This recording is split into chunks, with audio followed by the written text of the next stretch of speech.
Welcome to The Trader, a Spotify Top 10 Traitors podcast. I'm Matthew, a writer working in unscripted TV development, and I am a 100% faithful fan of the TV phenomenon The Traitors.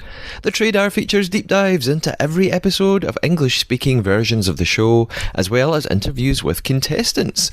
And this season of the pod is dedicated to The Traitors Canada Season 2. Before we take a look at episode 4 of the season, I'm going to give you some Traitors updates from various places in an edition of TT News.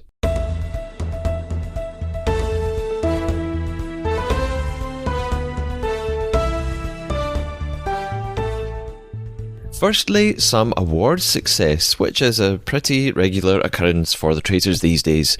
At the recent National Television Awards in London in September, the Traitors UK won in the reality competition category. Host Claudia Winkleman and some of the contestants, including Harry, Molly, Jazz, and the icon that is Diane, took to the stage to accept the award, which they won over tough competitors: The Apprentice, Celebrity Big Brother, Love Island, and Race Across the World. Claudia sadly did not win in the Best Host category, a genuine travesty, but was on stage a second time when her other huge BBC show, Strictly Come Dancing, won in the Talent Show category. On the other side of the world, the Traitors New Zealand has also just won its own prize. Season 1 of the show was recognised by the Asian Academy Creative Awards in the Best Adaptation of an Existing Format, non-scripted, OVS, for New Zealand. In December, it will then battle competition from other Asian nations to win a grand prize in the category, facing other shows like Glow Up China, Real Men Malaysia, and The Voice Generations from the Philippines. Well done to everyone involved in making the show happen.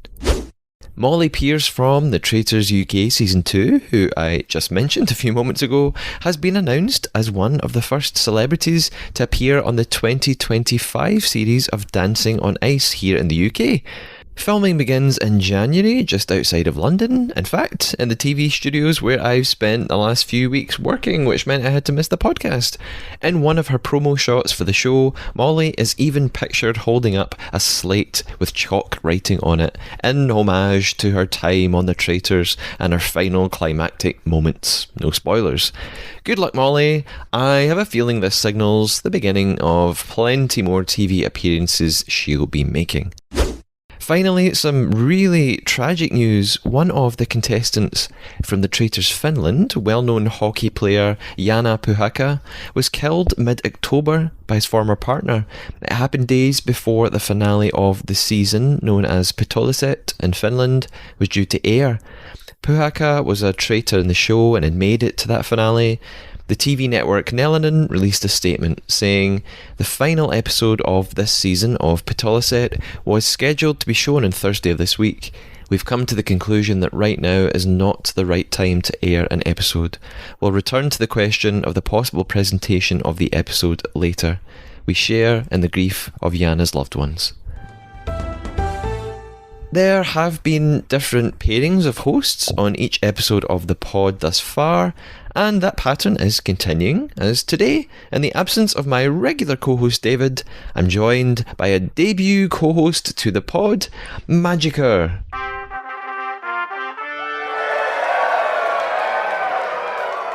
MajiKer is a songwriter, vocal producer, and creative coach living in London. He has performed on world tours, won music awards, appeared on Later with Jules Holland and Top of the Pops, and worked on platinum-selling albums. He is also multilingual, has an allotment with 12 varieties of mint, and loves the Eurovision Song Contest. MajiKer, or Matthew, as I know you. Yes. Matthew, welcome. How are you doing? Thank you so much, Matthew. Double Matthew, very confusing, but I know I'm not talking to myself. So when I say Matthew, it probably means you. Probably. There may be times you talk to yourself. Who knows? No, I would never talk to myself while living alone in a flat. I feel a bit like I was playing Two Truths and a Lie with that last part. He's this, he's that. He has an allotment. Do you know what? There is a massive lie in there. When I wrote that, I used to have 12 varieties of mint. I've managed to kill all but one variety of mint. So actually, I need to update my biog because there's only one dominant, you could say the ultimate survivor mint on my allotment. You've lied and you didn't even mean to lie, and we've not even begun our game yet. I've lied in my biog on my website. This is a great start. Now, you are obviously an accomplished musician, so obviously you love music, but I know that you love TV too. You're a big TV Mm. watcher. Tell us about your history with the Traitors on a scale of casual fan to I've seen every single version in existence. Okay, well, on that scale, I'm definitely 9.5. I've stopped myself from watching, the Greek version or the Portuguese version. But basically, as you alluded to, I don't speak loads of languages, but obviously English, and I speak French because I lived in Paris for a long time. And I speak basic Swedish, not enough to watch without subtitles, but as soon as there was a Swedish version, Förrädarna, I was there. So I watched that. I watched the Norwegian one. We're on the fourth season. The Norwegian one is interesting, and we're going to talk about it today because one of the big format points from that has found Mm. its way into Canada. So exciting. And I've watched all the French language ones pretty much, and all the English language ones. So that, by my count, makes about 22, 23 seasons, which sounds like too much. But I love this show. It's just I mean, I don't have to tell you, it's the best format. It's the best format. I'm Yeah. 22 seasons in. I'm not bored. Yeah, good. And you've seen more than I have. You're one of my go-to experts to ask any questions I need answered. Now, before you can tell me anything else about yourself that could be a lie, we're going to set up our game of betrayal and deception. This is the Trader Traitor. Our not so secret mission from here on in is to tell one lie to one another. The lie has to be a fabrication or a made up fact, big or small, about the traitors or about ourselves or anything else. For example, I could lie and say that I too have a platinum selling album that I have just never told you about. However, I couldn't lie by saying I think I am pretty fluent in French and I believe I could hold a conversation with any French person, when in reality I'm a Duolingo practitioner and nothing more just yet. That would be a fake opinion, a fake belief. So we're looking for fake facts rather than fake thoughts and feelings. Are you ready to play the Trade Our Traitor with me, Matthew, and betray me? I've never been more ready for anything in my life. Great. That means our game begins now. And before we go any further, I feel like there's something else you might want to tell me. There's Now we're playing the game, all bets are off. I can say all kinds of things. And the first thing I'm going to say is that I want to add a little bit of jeopardy into the game. Ooh. Not criticizing the podcast at all because I've listened to nearly every episode. But I was like, okay, what can I do? I'm a musician. What can I do? So I've added a little prize. If you guess my lie, I'm going to send you a special piano mashup of Theme from the Traitors by Sam Watts, which is the main theme for the UK version that's been used internationally, the kind of familiar theme, Yeah. mashed up with Cornflake Girl by Tori Amos. What? It's I like whipped you this know up. me. It's crazy, isn't it? Wow, Traitors and Tori Amos in the same piece. So I whipped this up yesterday, and if you guess my lie, I will be playing it to you. And if you don't guess my lie, I guess you'll just never hear it. Oh no, right. Okay. That's the ultimate incentive. And if I don't know if I've ever mentioned Tori Amos in this podcast before. If I haven't, it's a miracle. Because as Matthew knows, a big fan is an understatement. Okay, yes, right. Okay, you've got me. I'm hooked. I'm ready to play. Yeah, format point, little bonus format, but I haven't got like a jingle for it or anything. But the piece itself will be the spectacular musical jingle, mnemonic as we call it, if you happen to guess my lie. Or maybe that was the lie, but that's the whole point, isn't it? There's layers upon layers here. Like you're messing with me already. I'm giving Okay. myself a headache already. This is too hard. Let's see if I can do it. It's time to recap episode 4 of The Traitors Canada Season 2.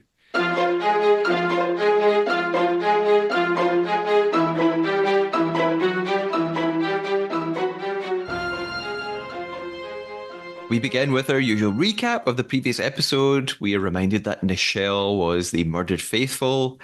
After the minefield mission, some players are guessing that there might be a related pair amongst the group. Although this doesn't really, nothing actually comes of that in this episode. They show it in the preview or the recap as if it's going to become really significant now, and it sort of doesn't really yet, but maybe in the future.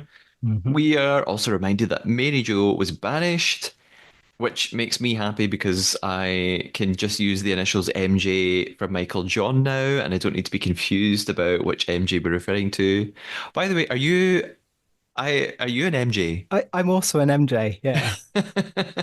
I I have to confess something because I actually lied twice on last week's podcast and forgot one of the lies. So I lied because I told David that I was an MJ. And then I told a lie about the mission last week. And at the end of the game, I said David guessed my lie. By the way, he like saw right through it. And I said, "Oh, you got me. You won."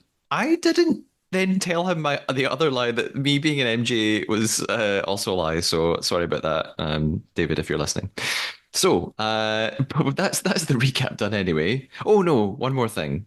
Trana, along with several other players, has her sights on Kirkland because of the apparent mission accomplished nod he gave to Cedric at the end of the round table. Mhm. And the traitors in their conclave that night narrow their murder options down to Enoch, Pac-Man, and Laurie. My prediction in the last episode of the podcast was that Pac-Man would be murdered. I think we all thought that was going to happen. Shall we be very kind here and say he's had a quiet edit so far, in Yeah, that we haven't heard a peep out of him for the whole season? yeah. He's been, I don't want to say he's been pulled. Australia, we all know that whatever happened to Paul, Australia season one. Has he even given a confessional? I think we haven't heard anything from him at all. Even I think the most he says in this episode is spoiler alert. Hi, or whatever. He walks into breakfast. He's not been murdered. Mm. We barely see him again. Yeah, don't know what's going on with Pac-Man. There is something going on. It is odd, unless he's just literally not given the editors enough to work with. But it really felt like, okay, you're surplus to requirements, you're going to get murdered, and he didn't. So Yeah, I don't think anybody saw that coming. yeah, I was very surprised. So at breakfast, Trana is surprised to be left alive because she thought that, she's convinced Kirkland is a traitor. We'll talk about this 100 times throughout this episode. She's sure that Kirkland's a traitor and she thinks that he would have murdered her. Mike thinks that she's barking up the wrong tree, but nope, she's absolutely insistent. Kirkland is a traitor. Nick arrives. He backflips into the room. Quite impressed, but also don't know how anyone has that much energy in the morning. Can't relate to that at all. No, and I was left thinking, like, does a backflip make you look more like a faithful and more like a traitor? Because it's like, wow, I'm so happy to be here. I'm showing it by backflipping. I was like, are you doing too much? Yeah, maybe he's off the backflips. I think Yeah. Yeah, it's not maybe helping. needs to, and especially after what ends up happening in the mission today, maybe from here on in he might want to take a back seat, tone things down a little bit. Yeah. We shall see. Uh, Cedric tries to defend himself at the breakfast table with Trana because she also thinks that he's a traitor. Tension's pretty high very early on, very quickly. Mm. Next, all three traitors arrive into the room. They're with Melinda and Kirkland as well. And Melinda gives this great description. She describes the breakfast environment as salty.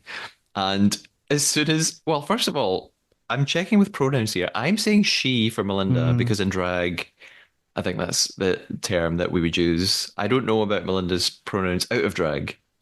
So Yeah. I'm going with she for now. Well, Um, Drag Race has a precedent, doesn't it? They basically say she at all times. yes. You know, I think that's just for editing and stuff. It's going to get very complicated. Although there was recently a drag queen who uses male pronouns in drag. And Okay. so they had to just be a little bit careful about that. And suddenly, for the first time, they had to say, "Oh, I love his look on Yeah. the runway." So, Mm, yeah. okay. I think we're okay with she for now. Correct me, listeners, if I'm wrong. So, yeah, when Melissa said that, this is Melissa? Now I'm just inventing players. Melinda Says the environment's salty. I love that phrase, and I thought maybe I should, I always have to name the episodes when I edit them and publish them. And sometimes there's a really obvious title from something that happened. Sometimes I don't really know what to call them, and it takes me a while. I'm thinking that salty could be the name of this episode. We'll see how the discussion goes. Dude, Uh, this is very spooky. Literally, a backing track I was working on last week was called Salty. Honestly, because there's a track by Shaka Khan, a really good track actually, a recent Shaka Khan track called Like Sugar, and it's a reference in advertising. All the advertisers are like, "Can you do something like Shaka Khan, like Sugar?" And so my co-producer, who comes up with a lot of the grooves that I work on, did two backing tracks. One was called Sour, and one was called Salty. So there you go. there we go. Well, then I feel like I must call the episode Got salty to call now. it Salty. No Yeah. option.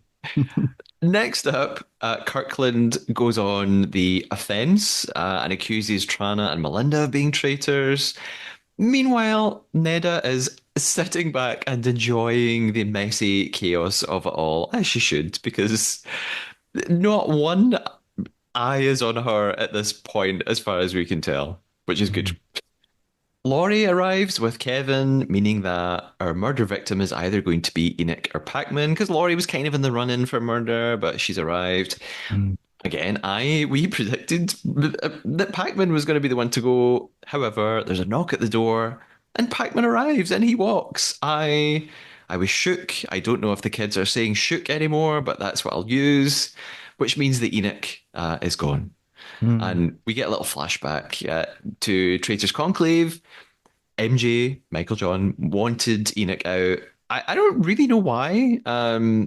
And Neda sort of says, "Well, we'll let you have this one because Kyra and I, we went hard for Nichelle and we kind of got our way last time, so you can have this one." And she does say, "Well, it would cause a lot of confusion to send Enoch out." I don't know if you have any other insight on this, Matthew. Like, why was Enoch the one to go?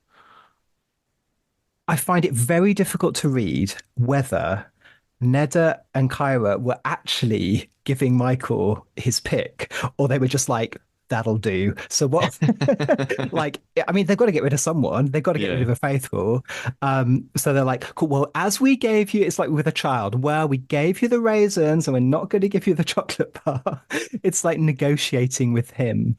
And I'm like, if Neda didn't want Enoch to go, he wouldn't have gone. yeah, So they were just like, yeah, that's fine. And then they made a big point out of saying, this is your pick, you got your way, to kind of placate him a little yeah, bit. yeah. In terms of the game, I suppose he was coming off as pretty faithful. I don't think he had a lot of heat on him, did he? He had more than Pac-Man anyway. Mm. That's why. So I just thought because he seemed more vocal and he seemed to be getting a little bit more airtime, and I think one or two other players did kind of question him at some point, which is Okay. why I thought, oh, well, they'll keep him around because he's a big character. He's more likely to draw attention. Yeah. But I must say this is kind of a point at which I'm loving the season. I love the production values. I love Karine. I've watched the Quebec one as well. She's great on both. The only thing about the Canada version is it's very short. It's like 42 minutes. And I don't know how you find it. I know there's an extended cut going around, but I haven't seen that. And I mm, know on your episode last week, David was saying, "Oh, I've seen the extended cut." And Michael John was talking about his history with this and that and addiction. I was like, I haven't heard any of that backstory because I'm watching the shorter yeah, edit. And it's a real problem. First of all, I feel like I'm missing out on a really important plot point in the way the story is unfolding. And secondly, I just feel like I'm not getting to know the people enough. It's going to get better as the cast gets smaller. yeah, They all get removed. It's going to get much easier. But at the moment, I'm like, I'm really struggling to keep up. It's so edited. yeah.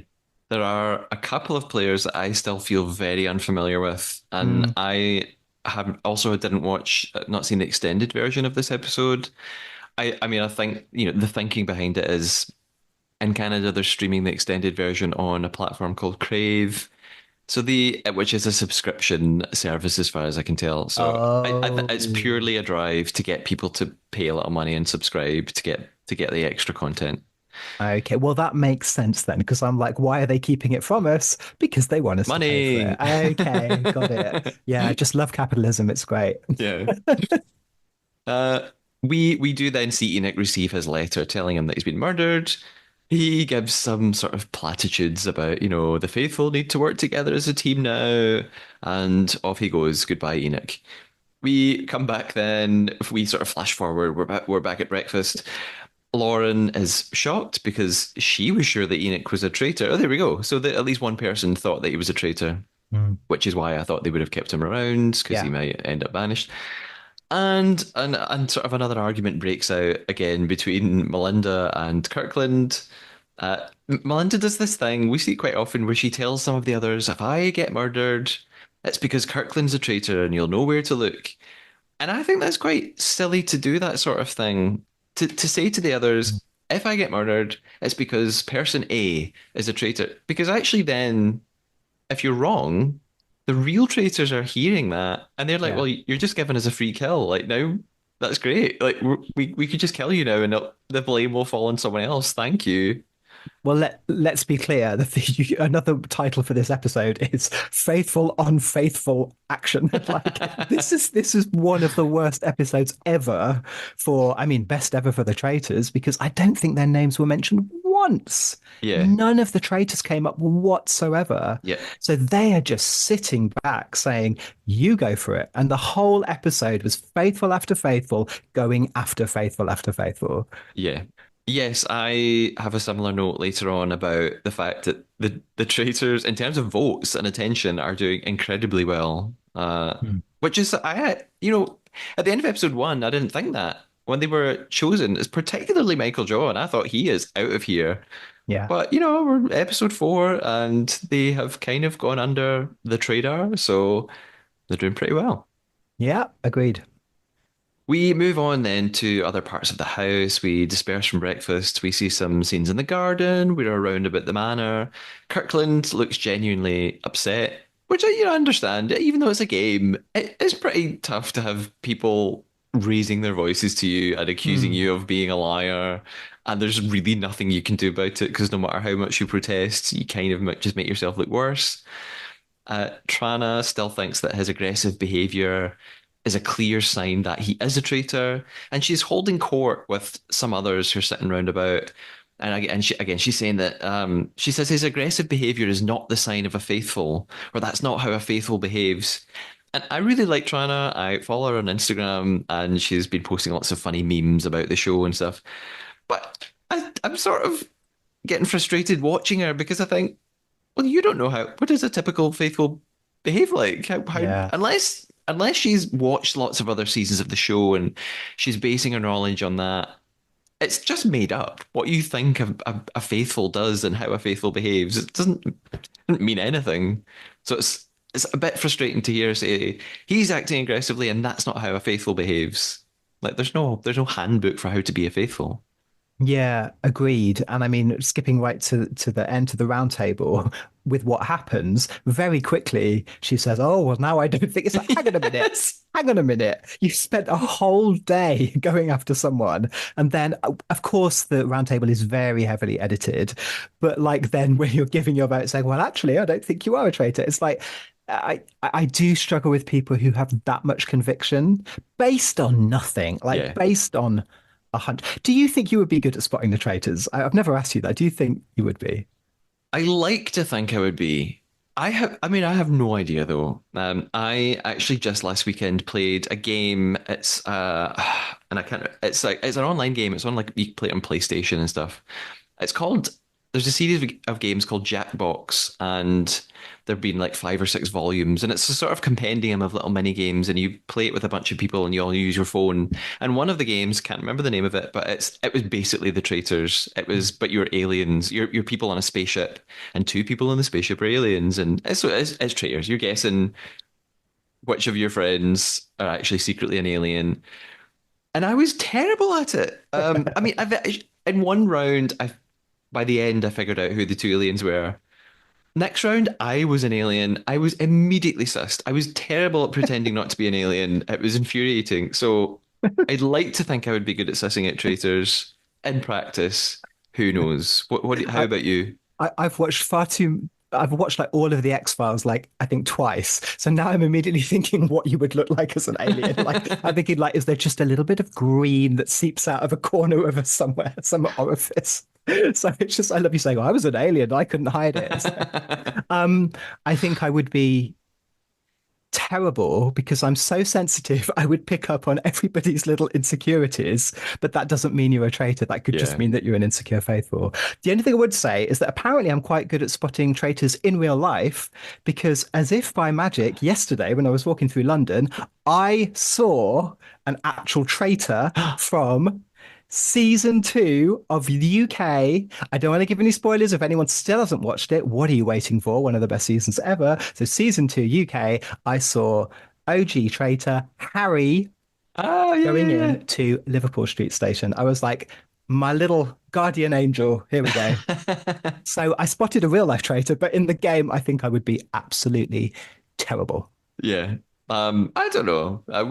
We never know. What I would say is, if I thought I had really figured out the traitors, I would Yeah, definitely keep it to myself. I would not absolutely. gun for them at round table. I would try and get close to them. Mm. I would I would play dumb as long as I could.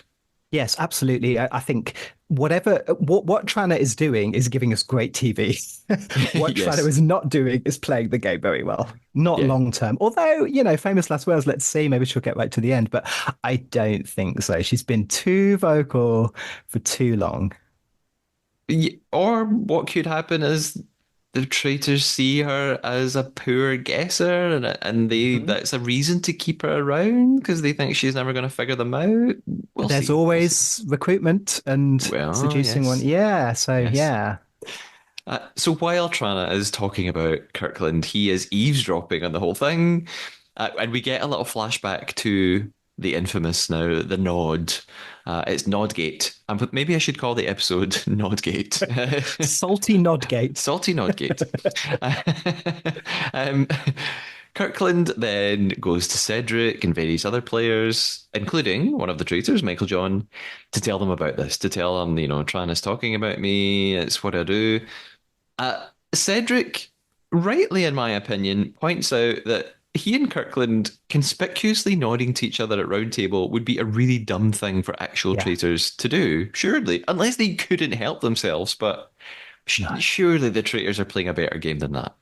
I think that's like Tranner's argument is just I got really annoyed when Tranner just came out with that. I was like, this is the worst clue ever.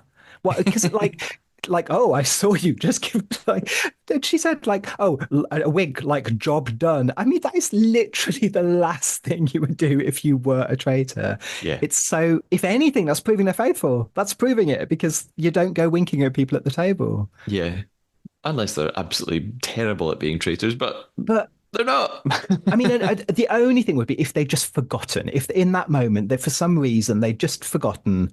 But yeah, you don't. I think when you're a traitor, it takes a toll. You're just constantly trying to watch your body language and everything you're doing. So, Yeah, yeah, really bad read by China. yeah, I think so. It's time for the mission for the episode. We start off in the cars. Well, there's not actually that much in the cars this episode. We see Kirkland telling Laurie and Michael John that he's positive Melinda is a traitor now. And there's not much more than that. We kind of arrive. Maybe in the extended version there was more, but we arrive at the mission. It's this sort of little mini theater or sort of like a cabaret bar full of props and creepy dolls. I'm quite into it. This is sort of my ideal aesthetic. Mm, I would live in a spooky, gothicy theater if I could. Green explains the game to them, although I sort of misunderstood elements of the game. It took yeah, me too. until the game played out for me to really get it. Mm, She needs 5 volunteers who could win a weapon. Never before offered in this game. I'm doing air quotes that no one can see mhm. right now.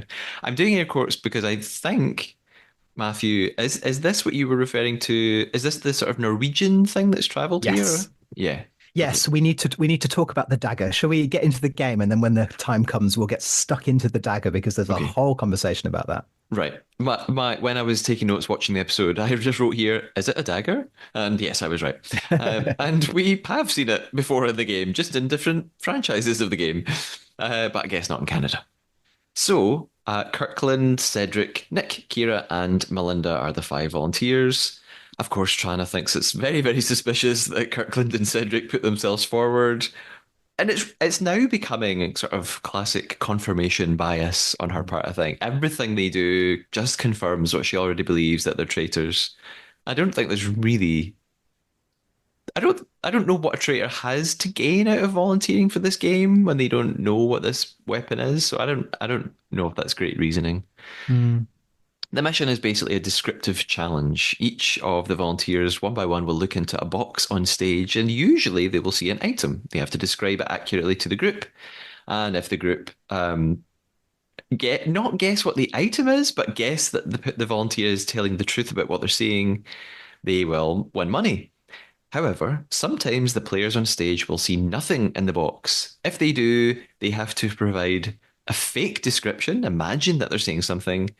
If the others believe it, the player on stage wins the secret weapon. If the players watching don't believe it, uh, all is good with the world. I think they still win money if they realize the person was lying. Yes, that is what happens. So, and there's a little bit of confusion. There's still something I don't understand about the gameplay here, but we'll get to it. Kirkland goes first. Obviously, we get a clip of Trana in her MIV, her main interview or confessional, saying he doesn't care about money for the group. I know what he's up to. Kirkland then describes an old school sort of diving helmet, and the group decide he's telling the truth, which he is.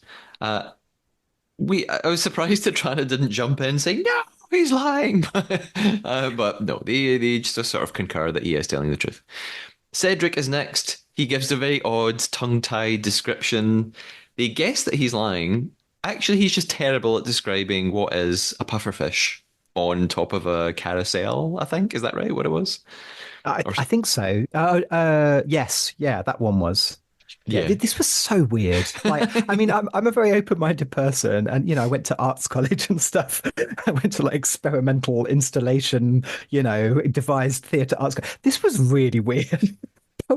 It was just the combinations of like seafood and circus equipment. I was like, this is really weird. Yeah. Which obviously threw Cedric as well. He didn't know what a pufferfish was, didn't understand why these objects were together.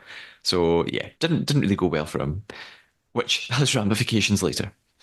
Kira's up next. She does this thing. Oh, this at first again, I didn't understand the game. Now that I kind of get the game more, I realize what she was doing. She was not even looking at the object in quotation marks in the box. She kept sort of looking upwards and off to the side when she was describing it. So it became obvious to me, oh, but she's making something up. They guess that she's lying. They're correct. Then I realized, oh, you're allowed to lie obviously badly. Mm. I think that must be allowed. So if you're allowed to lie really badly, obviously, so that they guess you're lying, obviously, why don't you just go up and do something ridiculous? Why even bother pretending? Like where did the producer step in and say, no, that's too obvious? I don't know who's judging Yeah. what they're doing. It's a bit. Yeah, this whole so the whole lying about something that's happened or hasn't has happened on several of the international franchises. Most notably on a French version. I won't say what season in case anyone wants to catch up on, so it will be a surprise when it comes, and I certainly won't say who was involved. But they had a very, very similar task. You had to go and see something and then come back and try and lie, basically. I can't remember. There was something like you immediately got the shield if you tricked the other person. I can't remember the mechanics of it. But what they showed them, Matthew, was like an actual person, come out like as a clown, kind of walking towards the person in an incredibly creepy way, often holding a very personal object. So in one case, they came towards them with like I think a photo from their childhood or something, or and then at one point it was like their mother came out but like them. Or like a very sick relative. Like it was absolutely surreal. The point being that when you come back, you were meant to be disturbed Mm. or genuinely crying. And that one poor participant was just sobbing their eyes out and was like, I saw my poorly mom it was so emotionally manipulative.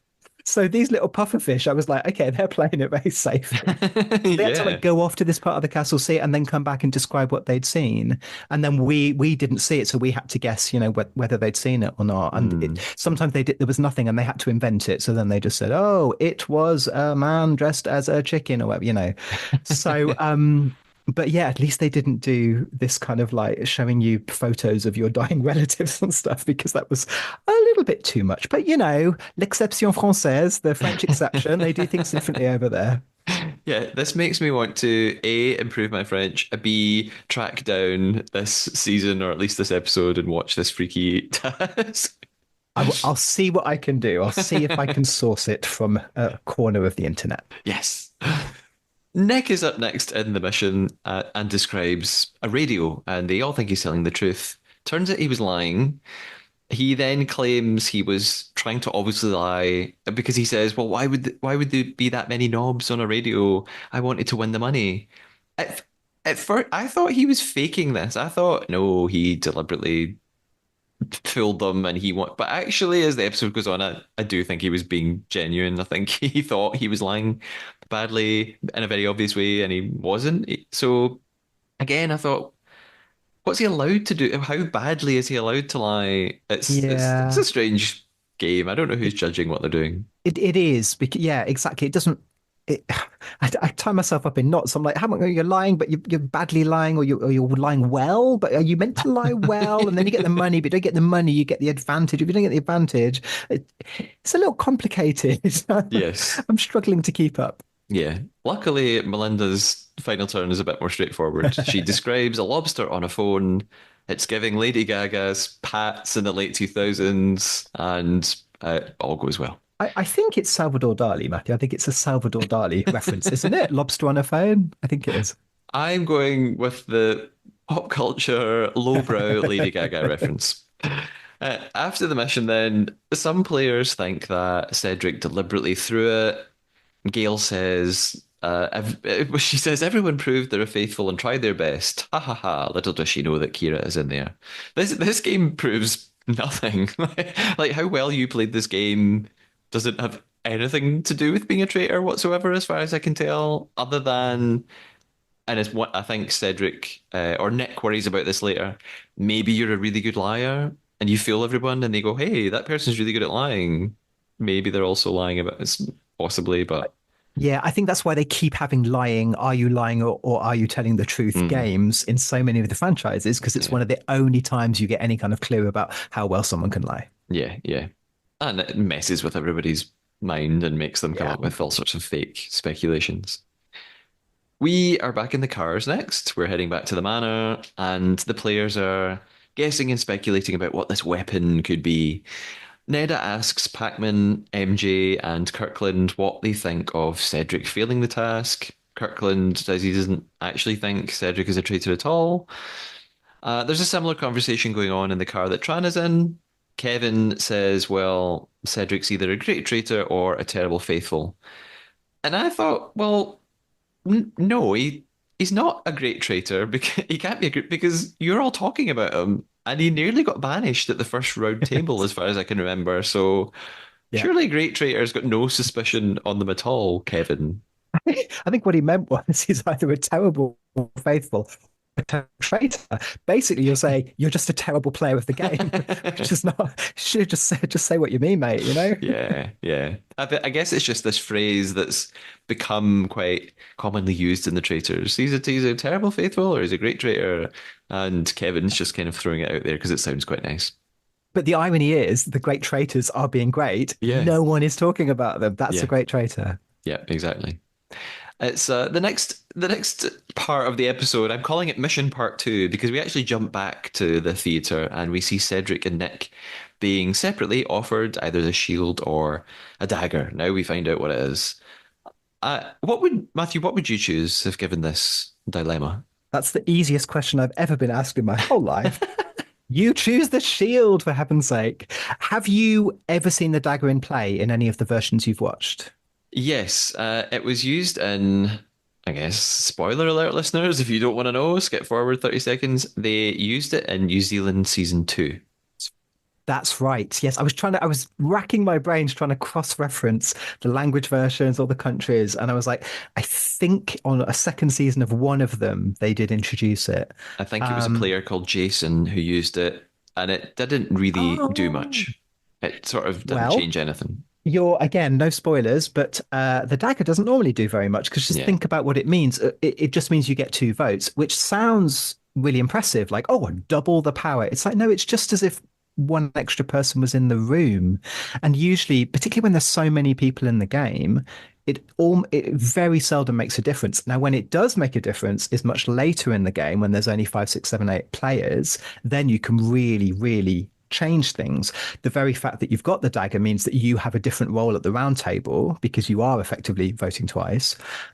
So I seem to remember that Karine said that it was for tonight's roundtable. If that's the case, pretty inconsequential. What they should have done, maybe they did, I wasn't listening that carefully, is say you can have a dagger and you can use it at any Yeah. point. Yeah. And also maybe that you don't have to tell people you've got it because then it becomes a bit like a shield and the strategy kicks in because you can think about who you tell that you've got a dagger and who you don't. You could give that information to people you suspect of being traitors. And then suddenly if things start to turn around, you go, oh, hang on a minute. Who did I give that information to? That would have got much more interesting. But just to say, oh, tonight you can vote twice, it's just the chances that that would make a difference are very slim. And even if it does, then you're going to have a spotlight on you because you're the one who tipped it over the edge. So it's just not strategically, the dagger is not the one. If you're a faithful, you take anything to get through to the next day. The way you win the Traitors is by getting through to the final. If you don't Yeah. get through to the final, you can't win. So Yeah. every day you can get a shield as a faithful, you get that shield. Yeah. I definitely agree about the dagger and its effect or lack of effect. Maybe it might be more enticing if it was something like the dagger will double every vote for the person you voted for. So, like, you vote for Matthew, and actually tonight four people voted for Matthew, so we're going to double all of them, something like Yeah. that. But Yeah. again, you've got the problem that you just mentioned. You're kind of bringing the spotlight to you, and if you get it wrong, then you totally messed up and ruined Yeah. things. So They, that's a big risk to take. they have a kind of very weird. So I'm quite fond of the Norwegian version, Frederdana. I'm quite fond of it. It's very classy, very beautifully put together. But on the last season, they made a massive fuss out of the dagger. They have a dagger dinner where I Mm. think it's two players. I think it's just two. I think, go to have this special dinner away from everybody else. And they have to play very much this game that they did in Canada, actually, of a guessing game, but there's no pufferfish involved. It's just the dagger. So they get Yeah, a box and they say, it's like there's that video going around, a carrot in a box. yeah, Have I got a carrot in a box? Have I not? So, and they go on and on. Oh, have you got the dagger? Oh, are you telling the truth? Blah, blah, blah, blah, blah. And then one of them gets the dagger and it makes no difference to the round table. So, but it's so long and drawn out. I'm like, let's not go down that route. It feels very much like filling and doesn't really change the game that much. yeah. I had also written that I would go for the shield. It actually does something quite important, like keeps you safe for the night. I guess Mm. it comes with its own problem in that sometimes players get very paranoid about why somebody picked a shield, and they'd say, you're a traitor, and you went for the shield because you think it makes you look like a faithful, and you're not. You can face that, but you can't do anything about silly reasoning amongst other players. I guess. No, and it's one of the few kind of format points in the game that is like solid. Everything is about suspicion and second guessing. If you have a shield, you will not be murdered. You Yeah, will not. Like, that's just a fact. You might get banished, but you're not going to be murdered. And it's like anything solid you can get that literally protects you, you just have to go for it. yeah. And Nick and Cedric do just that. Nick grabs it straight away, says no questions, as does Cedric. He says that his double vote is not needed tonight. I don't really know what he means. I think I actually don't. I just wrote, what does he mean? He says my double vote's not needed tonight. I don't know if he means it won't make a difference. I think he thinks Kirkland is going and it's certain, so he thinks Yeah. it's a foregone conclusion, so the dagger's not going to do anything, which Yeah, is sort of guessing. that's how I interpreted it as well. I Yeah. just thought it felt like there seems to be a direction of travel. The tide is flowing in a certain direction. He's like, oh, I'm not going to be the kingmaker tonight, so whatever. Yeah. we see Nick and Cedric then in the car heading back to the manor. Nick is, I mentioned this before, Nick's worried that the others will see him as a good liar. Back at the house, meanwhile, we see a funny little clip of Kira. She's trying to defend him by saying, "No, no, he looked genuinely shocked. When we failed his part of the task, I think I think he didn't mean it." So, I want to see more of this. I want to see more of Mm. those two talking about one another and defending one another, or maybe backstabbing one another at some point. Who knows? Oh yeah, I can't wait. It's funny because I don't know if it was on your podcast or if was chatting with someone else, but someone said, "Oh, I don't think we've ever had siblings as one a traitor and one not." And again, I'm not going to give any spoilers. I'm not going to say what season or what country or anything. We have had. I have seen that Hmm. once, and let me tell you, it was a pair of brothers. It got very emotional very quickly. Yeah, It was because imagine you just have to lie to someone to their face, then they're still your brother after the show. yeah, You yeah. can't just block them on social media. It's like literally, you have to see them at Christmas. Like some like these were really like, straight guys, not particularly emotional. They were in pieces. They were absolutely bawling their eyes out because they just realized one of us is lying here. Yeah. So bring it on. I can't wait. Ryan Reynolds here for, I guess, my 100th Mint commercial. No, don't. No. I mean, honestly, when I started this, I thought I only have to do like four of these. I mean, it's unlimited premium wireless for $15 a month. How are there still people paying 2 or 3 times that much? I'm sorry, I shouldn't be victim blaming here. Give it a try at mintmobile.com/switch. Whenever you're ready. $45 upfront payment equivalent to $15 per month. New customers on first 3-month plan only. Taxes and fees extra. Speed slower above 40 gigabytes. See details. Most of the discussion back at the house is centered on Kirkland.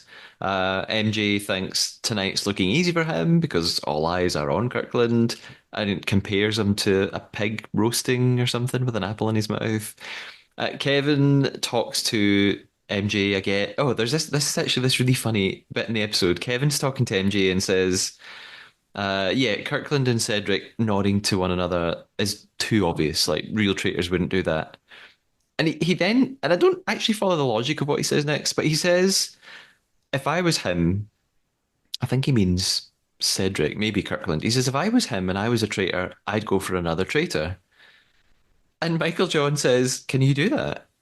And can't tell if Michael John genuinely hadn't thought of this or if he's just playing dumb to act like a faithful and like he hadn't Mm. even ever put himself in the position of being a traitor. So like I still don't know whether he really meant, and Kevin sort of looks at him and goes, "Well, yeah, of course they can do that. Like they're not actually a team. They can vote for whoever they want." What did you think Michael John meant this genuinely? No, I think he's over egging the Okay. pudding, as we say. Um, no, I think he's doing really bad acting. Good. Oh, the traitors can murder every night. Oh, there's more than one traitor. Like he's just, it's like, I mean, unless he literally he hasn't read the rules and he hasn't seen a single season of any. Yeah, there are no words. If you go on a show like The Traitors and you haven't even seen the first season of the show and concentrated on the rules, you must have. You Yeah. must have. So, in which case, that is so sus. Out of everything so far that the Traitors have done, that is the most suspicious thing to suddenly play dumb and go, "Oh, I didn't know the Traitors could go after each other." But Yeah. of course they can because you can vote for anyone at the round table. It doesn't make sense. But I Yeah. don't think it was picked up on at that point. Yeah, I don't think Kevin just sort of was like, yeah, of course, but didn't. And luckily there was no one else there. I think it was just the two of them. So Yeah. maybe he'll get away with it. I wonder if it's not gonna come back around because of course as I say, these episodes are so tightly edited. If they're showing us something they've got to be planting seeds for something. Mm, So yeah, yeah. something to keep an eye on. Yes, we shall see. Cedric and Nick return to the house, and Cedric is immediately under scrutiny from the other players, again, because of the way that he played the mission and his crappy descriptions. They then ask about the weapon. What was this weapon? At first, he wants to wait until round table, and he says, "Well, I don't want to explain it to you guys." And then another group kind of just say it to everybody tonight. But they push him on it, and it doesn't take long till he just goes, "Well, oh right, okay, fine." And he tells them that it was a dagger and what the dagger does, and he also tells them that he and Nick both took shields. Lauren then gets the shadiest and greatest line of the episode when she sort of just passively aggressively says, "Thank you for sharing that. That was not something that was hard to share twice," which I just loved.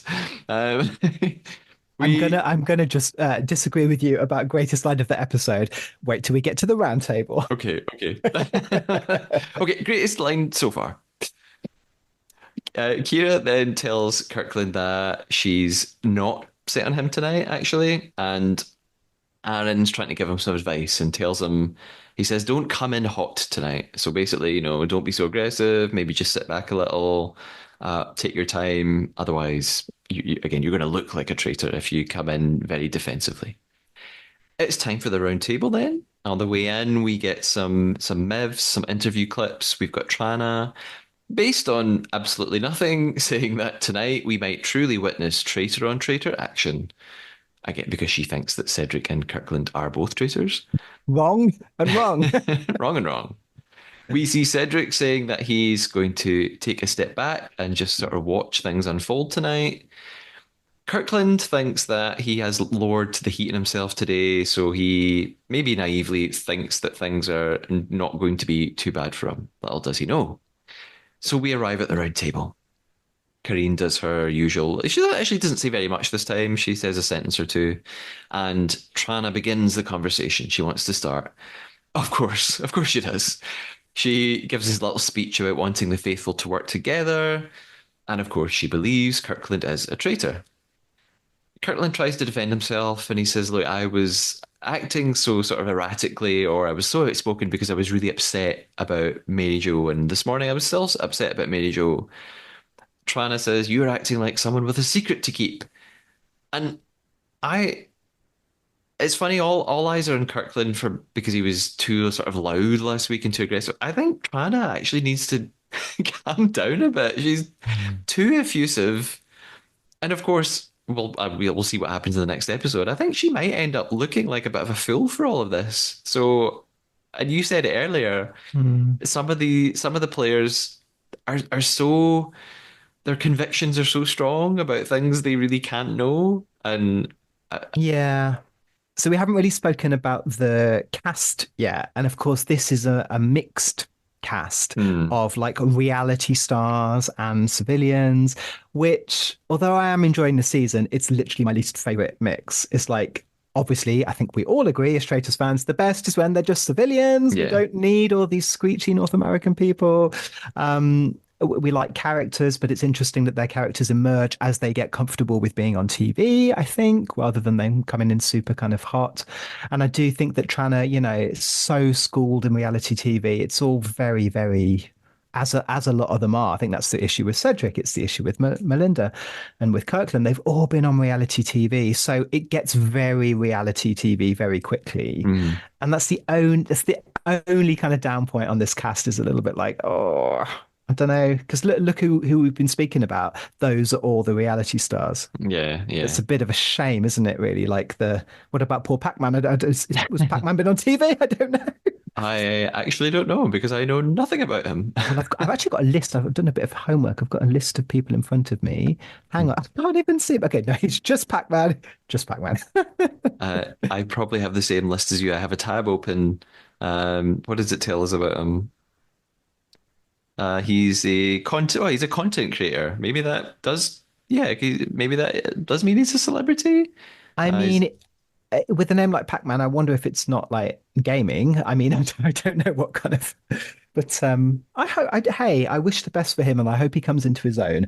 All I know for now is that most of the conversation and debate and the noise is being made by the reality stars. Yeah. And Trana came into this super hard. And actually, I kind of don't agree with what she was saying. She was saying, "Oh, we all need to speak up. We all need to work together." Well, that's not up to you. You're not Mm, the host. It's not up to you to decide that. And the very fact that you've been so vocal and so confrontational, really, is almost certainly why people are sitting back. If you just actually shut up a little bit, you probably create the space for other people to share their thoughts. yeah, yeah, it's quite off-putting to want to speak.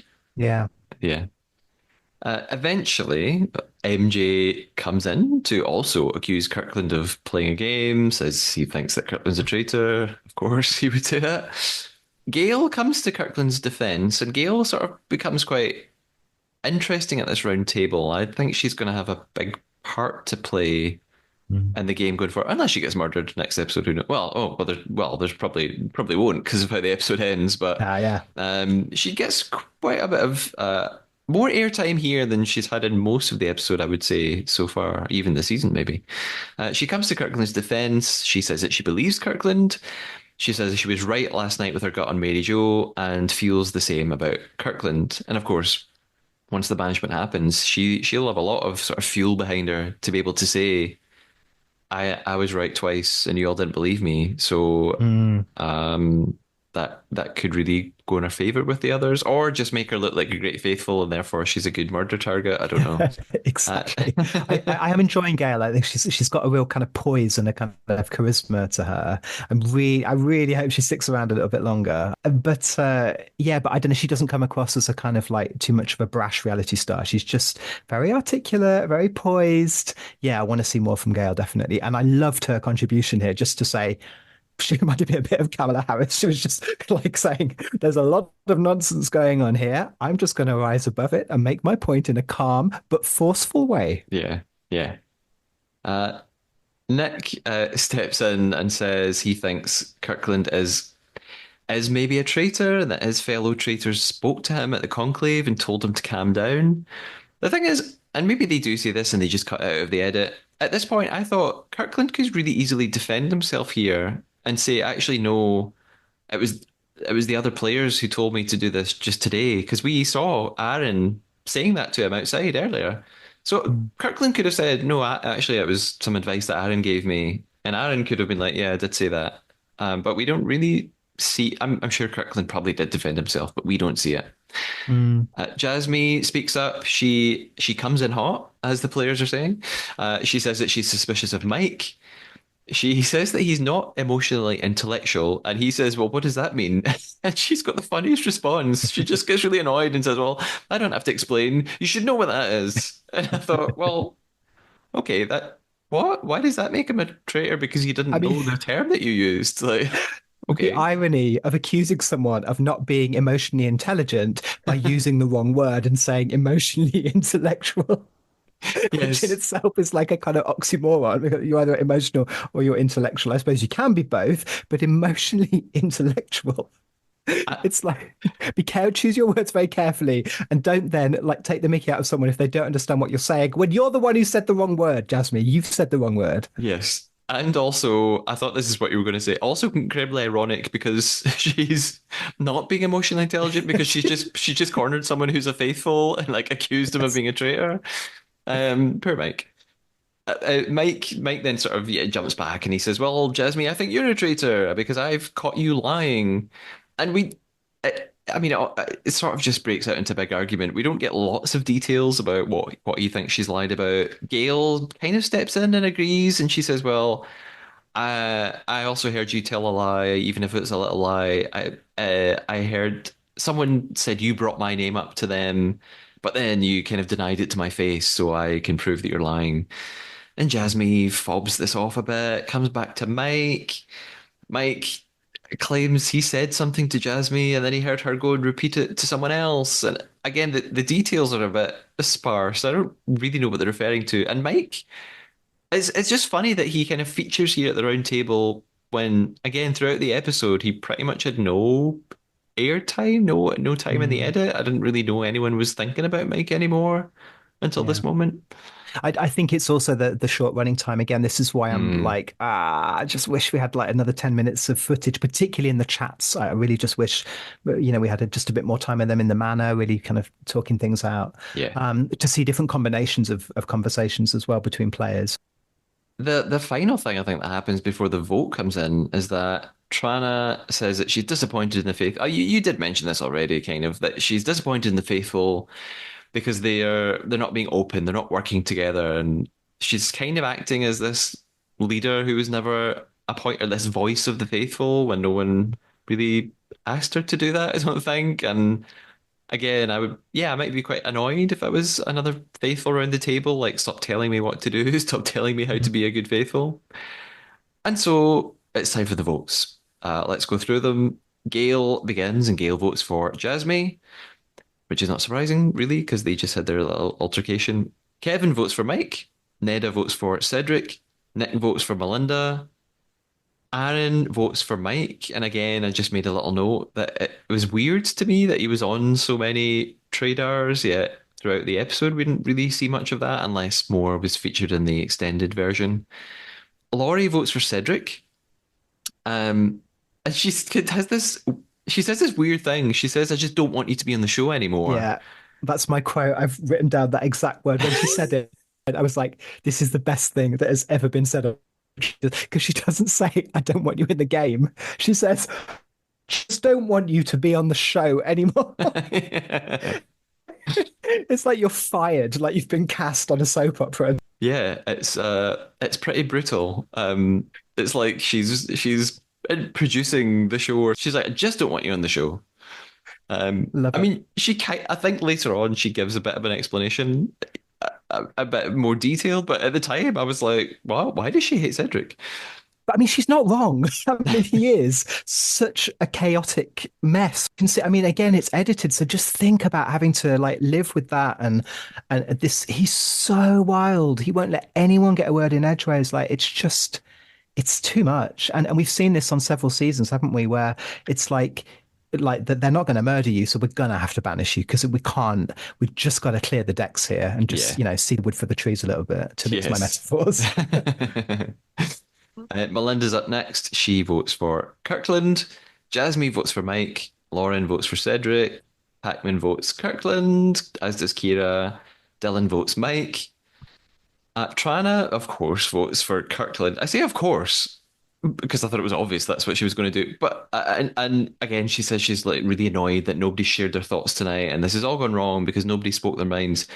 But now says, and you alluded to this earlier, now says she's voting for someone she no longer believes is a traitor.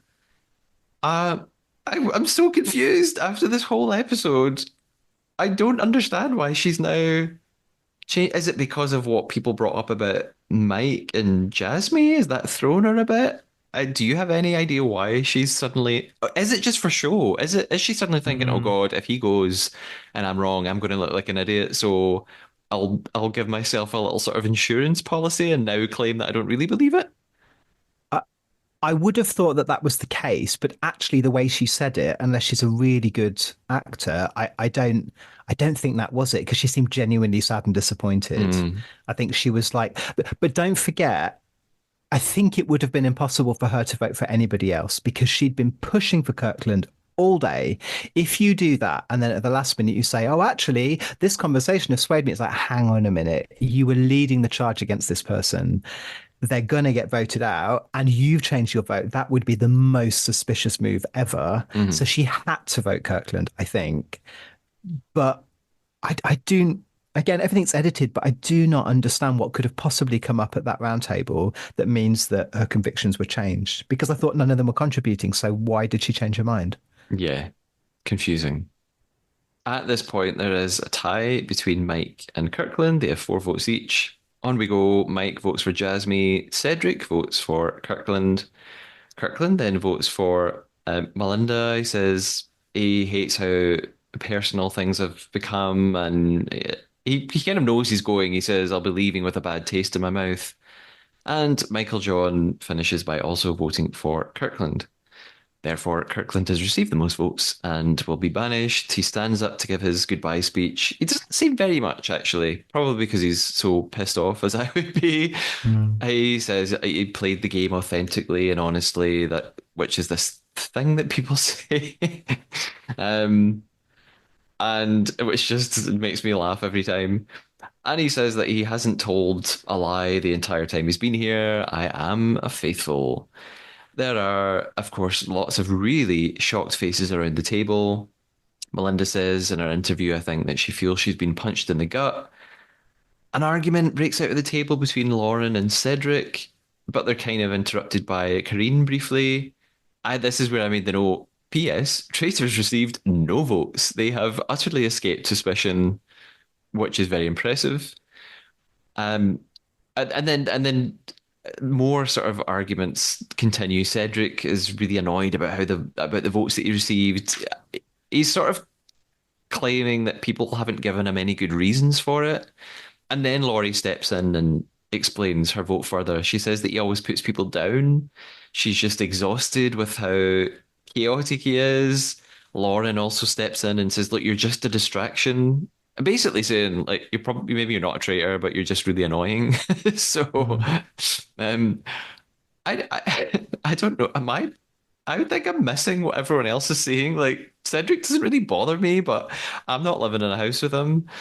But I don't know. I don't think he's that. I don't think he seems that bad. I don't know. I don't know what the big deal is. I think that's editing again, to be honest, because when you do see him in conversation, he's one of those people who will just chip in. You know, he'll ask you a question that as soon as you start answering it, he'll just chip in again. And that is just exhausting, this manic energy. It's going to be so off-putting. And we don't see everything. We don't see what he's up to. I haven't at any point seen him like, and I'm not saying he's not a kind person, not at all, but it, like kind of say, cool, I can see you're really feeling overwhelmed by this. Let me just, yeah, how are you? You know, he's not that kind of energy in this game. It's very everything all at once. Yeah. I just trust him. If everyone is saying this is a bit much, then think about the, 23 hours that we're not seeing. Yeah, exactly. You're right. You're right. We head back into the manor then. Well, we're already in the manor, but we leave the banishment room and everybody's gathered together. Mike suddenly speaks up and announces that the three traitors are Michael, John, Jasmine, and Laurie. And he's 33% right. Gail is also sure about Jasmine as well as Melinda. And Mike is pretty sure that he's headed out of the game. I don't know whether he means he's going to be murdered or I think that is what he thinks. He thinks because he's called out the traitors now, they will just murder him tomorrow or tonight. Then the final section of the episode is something that we've seen before in various versions, is this poisoned chalice. Well, it's not really poisoned. I'm calling it that. Sometimes it's literally a chalice, but it's a little bit different tonight, which I have a thought on. The traitors are all given letters and told there will be no conclave tonight. Instead, they will murder in plain sight, basically by giving someone a handshake, this sort of handshake of death. In other versions, when this has been done before, like in the UK and US, the traitors are given like an actual cup and they have to offer a drink to someone, and if the person takes the drink, that's then murdered. I wonder if they're just not going to do that now because if any of these players have seen those seasons, it'll just be incredibly obvious. So they just think, let's not make it so visually obvious and physical. Let's just do a handshake. That's much easier to get away with. So I'm just giggling to myself because I'm remembering a certain international version where there was a really bad traitor who had to do the killing in plain sight with the poison chalice and did manage to do it. But then in a future task, the one where the ghosts are rearranging the room and you have to see what's moved. Yeah. Oh, look over there. There's the cabinet with the poison chalice in it. It was like, how would you know? He said, oh, I would imagine that's what the poison chalice looks like. Oh my God. I mean, yeah, and the irony is, that wasn't the end of him. He went on to do quite well in the game. I'm just like, I love the killing in plain sight. This is the best part of the Traitors because one of the reasons I love the Traitors so much is I love murder mysteries like, Agatha Christie, or, all the kind of whodunits. I know that the Traitors isn't really that. It's more like a kind of, social deduction, a kind of strategy game. But this is the point where it really is like Agatha Christie. Who did what at what time, and who did you see, and what could it possibly be? Looking for clues. I love this bit. It's the best bit. Yeah, it's great fun. In UK season 1, it was not a chalice, but it was like a kiss of death. And it's similar. It was just really good fun. It just gives so much scope for speculation the next day and for rumors to grow and to people imagine they saw something they didn't see or interpret things the wrong way. Lots of chaos, lots of fun, and lots of pressure on the traitors themselves to pull it off surreptitiously, which is what we're about to get. So we it's I mean it's just chaotic. It was really exciting watching it actually. So we Yeah. get Neda and Kyra. Sorry, not Kyra. It's just because their name's spelled like that. Sometimes I pronounce it wrong. Kira meet up in a corridor. They suggest killing Mike because he brought up Michael's name. That's not good for them. So Mike was kind of right when he thought he might get murdered. But people keep interrupting and walking by, and they can't get a moment alone. MJ is trying to find Neda and Kira, but Aaron's in his way. People just keep arriving. The time is going on and on.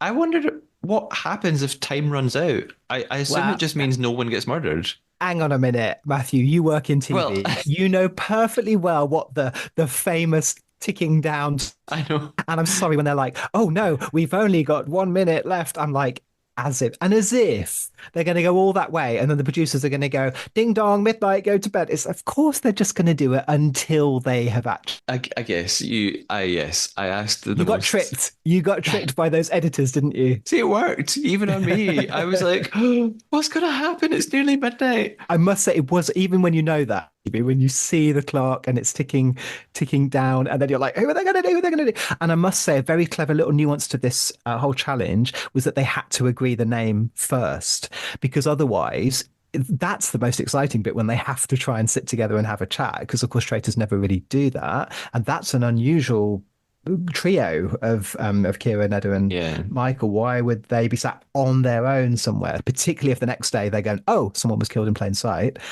So, when they had agreed it, I loved it also with Kira, and she was like, "Oh no, did I accidentally kill the wrong person?"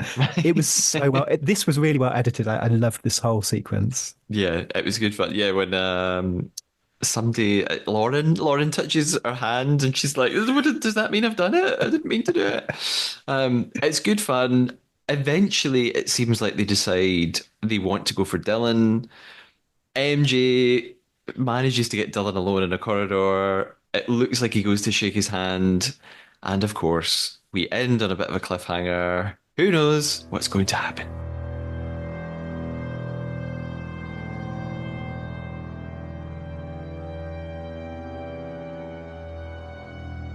So that's episode 4. I'm going to ask your predictions. What do you think is going to happen? I think it's pretty obvious what's going to happen. Do you think or is it going to take some wild left turn and Dylan doesn't get murdered? Um, no, I think he will get murdered, but then the question will be, are they going to do the whole kind of funeral procession? Is it going to be they're acting poison? I still think there's more for that whole plot, and we'll see how it all plays out. The one thing I would say is that what possessed Michael, MJ, to say, "Oh, I'll do it." I mean, again, maybe he really hasn't watched the show. That is the worst thing you can do. It's so risky. I think he actually probably did it.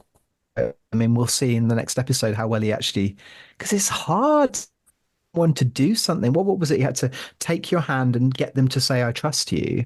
Yeah. Like, wow. I mean, that's yeah. I love the way the girls were literally like, "Oh, I couldn't possibly. Oh no, I couldn't possibly do it." Yeah. They've sussed MJ. They are kind of playing him very cleverly and doing a good job of it, I think. Mm. Which And is an interesting dynamic. We haven't had that so much. Two traitors playing the third traitor like a kind of, lapdog, getting them to do all the dirty work. That's a new dynamic. I don't think I've seen that before. yeah. And we see a couple of clips of Michael John saying, "Oh, hope those two aren't gonna turn on me." But I don't know if he believes that or understands it's kind of already happening, Hmm. which is fun. It's fun to watch. Yeah.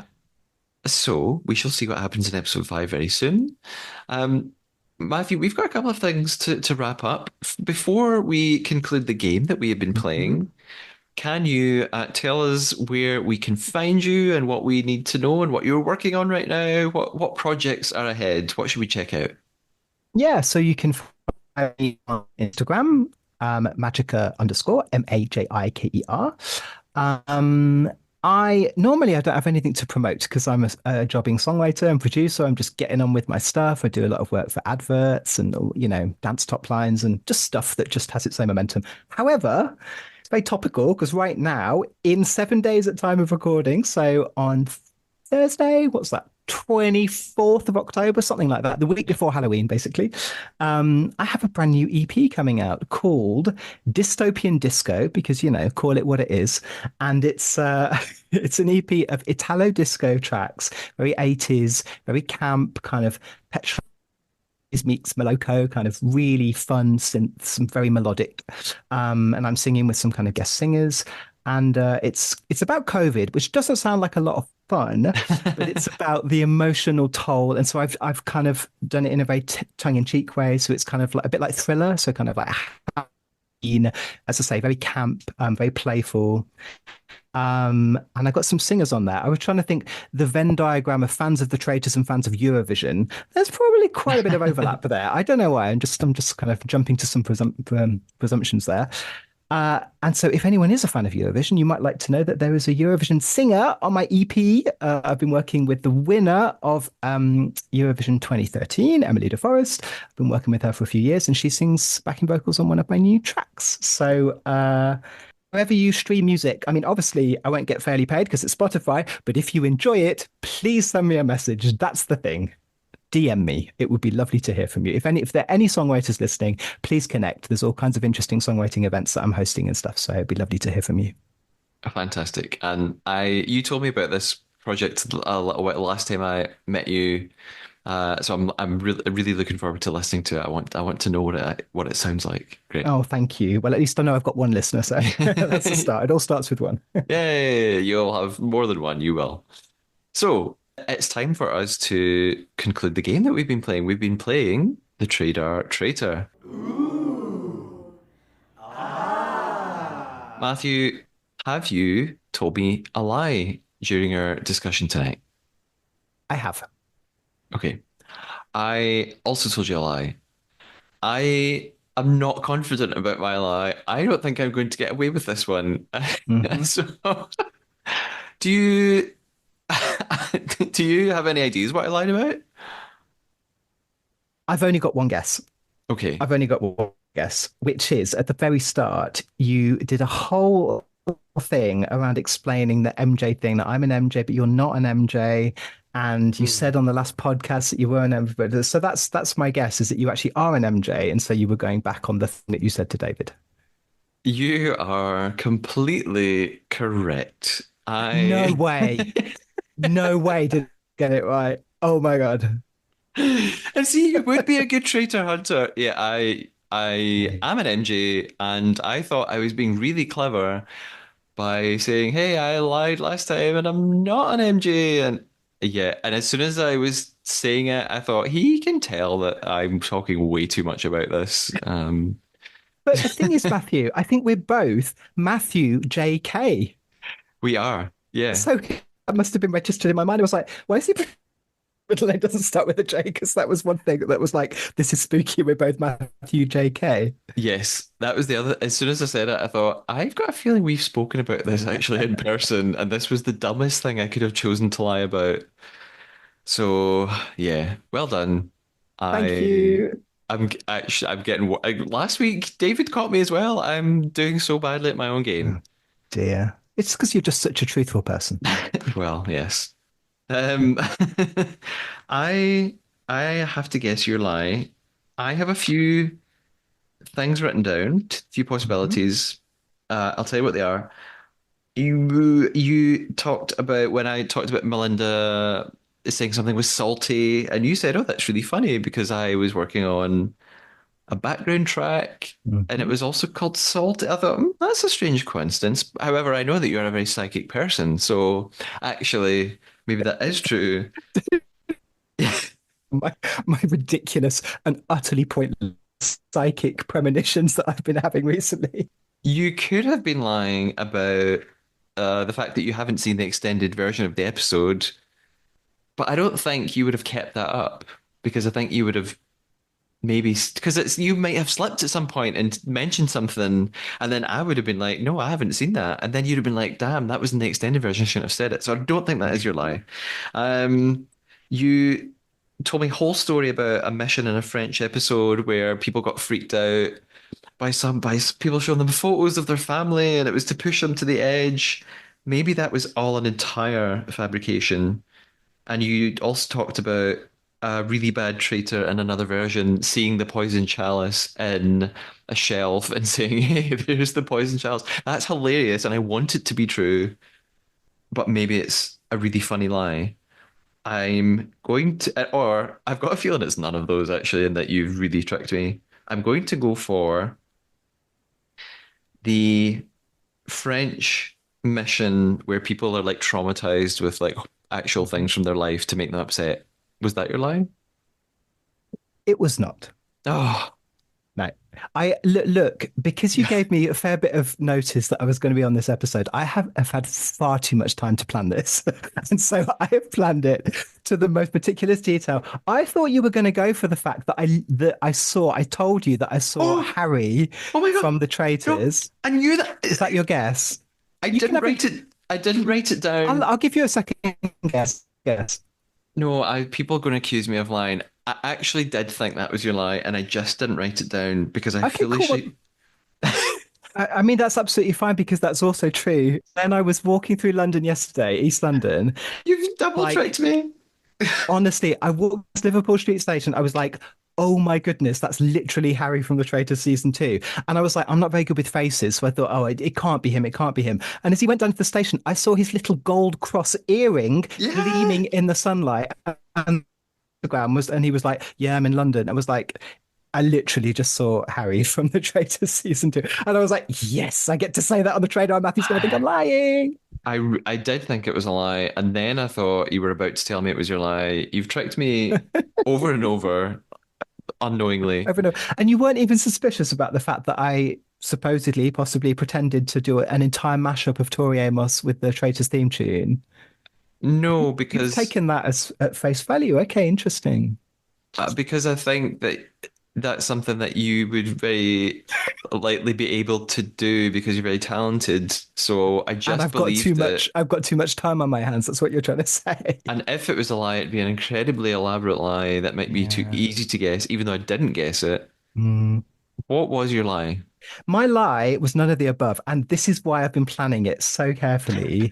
At the very end, I was like, if I put it at the very end, he'll never notice and he won't question my own work. Oh, So, and because I know I've already done the massive name drop of mentioning the fact that I'm who, bless her, did win Eurovision 2013 for Denmark, only teardrops if anyone's keeping score, banger.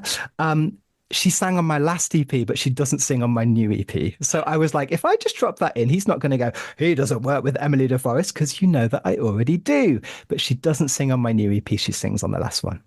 I am so annoyed with myself because, yes, I did know that you'd worked with her. I remember talking about it and I was very impressed.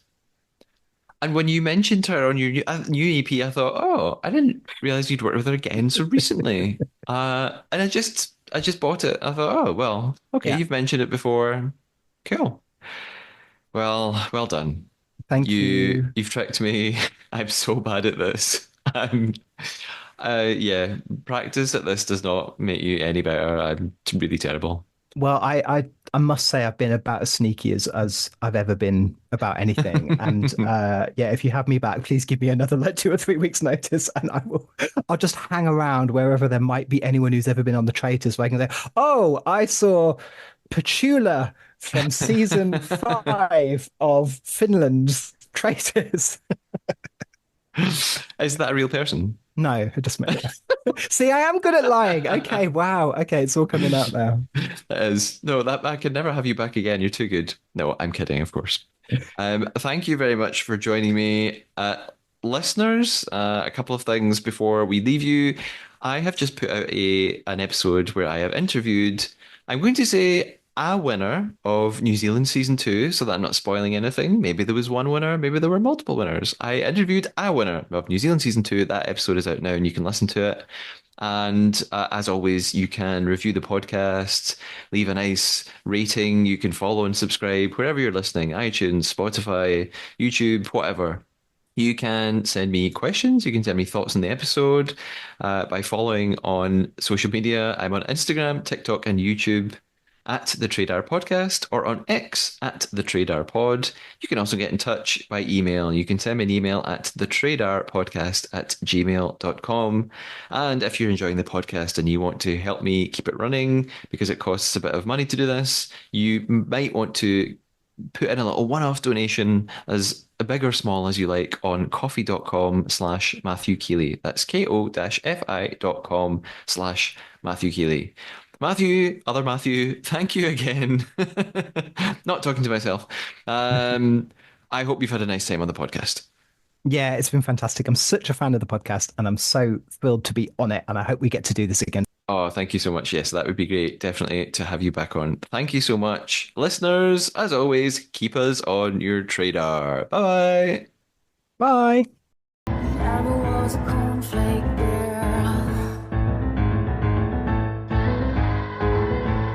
Never was a cornflake girl.